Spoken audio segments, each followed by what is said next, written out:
Good evening, everybody. I had the privilege a few months ago to meet an exceptional woman.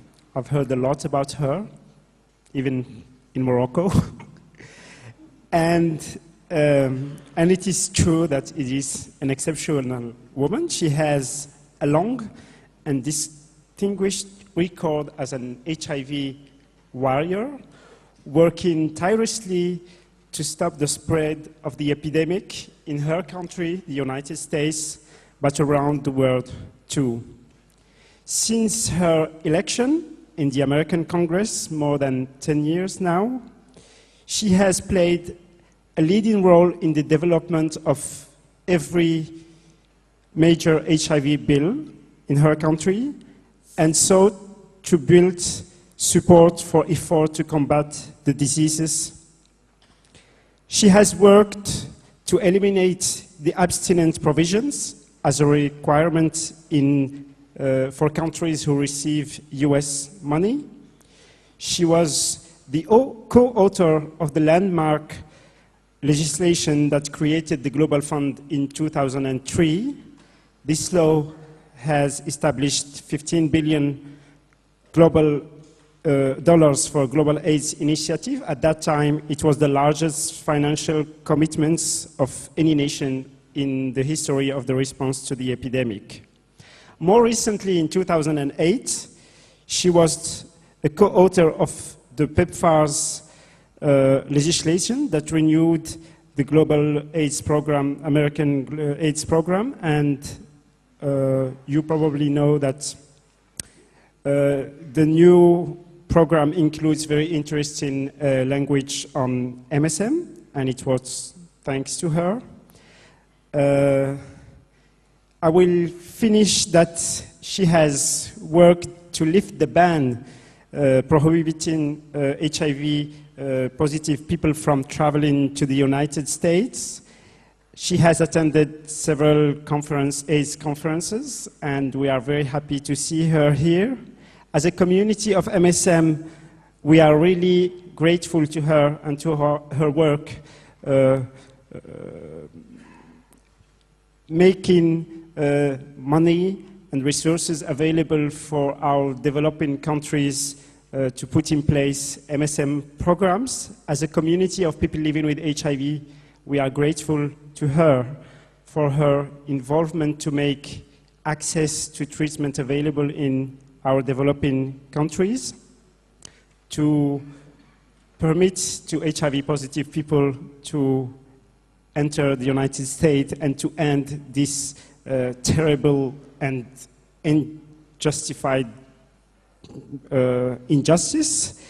And as a member of the steering group of the Global MSM Forum and the co-chair of the MSM GAF, I'm grateful to her for her support to our organization since its creation, to her support to our organizations, as maybe many of you know that our offices are now in her city in Auckland. So please welcome Congresswoman Barbara Lee.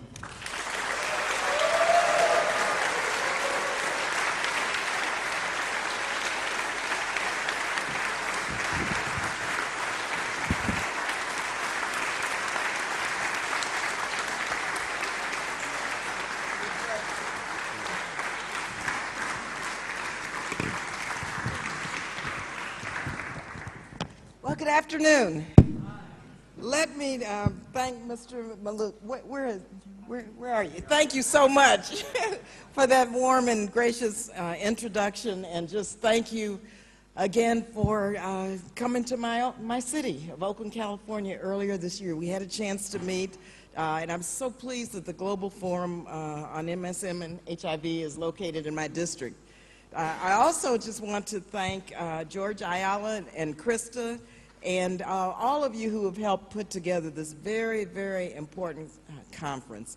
As I mentioned earlier, I'm really pleased that the Global Forum selected Oakland as the site of its official headquarters. So I'm proud to call all of you my constituents. It's truly an honor. It's truly an honor to be your representative in Congress. I know that you've had a full day, so I will try to keep my remarks brief. This panel has been very clear about where do we go from here, or where we must go from here. It's really been very inspiring to listen to all of you. And I want to commend all of you, and I want to thank you and commend all of you for waging the fight on the front lines in this struggle for justice, because that is what it is. As the only member of Congress now who's attended the last 6 International AIDS Conference, I've had a very unique perspective on how United States policy has evolved to combat this global epidemic, both from the standpoint of our global and our domestic HIV/AIDS programs, and what's working and what is not working. As all of you know, the global response to HIV and AIDS has really undergone a dramatic revolution since we gathered together. Some of you were there probably in Durban, South Africa at the beginning of this decade. The theme of the Durban conference was, let's break the silence. Let's break the silence. From the launch of the Global Fund to the establishment of PEPFAR, to the repeal of the HIV/AIDS travel ban and immigration ban, the United States has helped lead the way in the global fight against this pandemic. Despite these successes,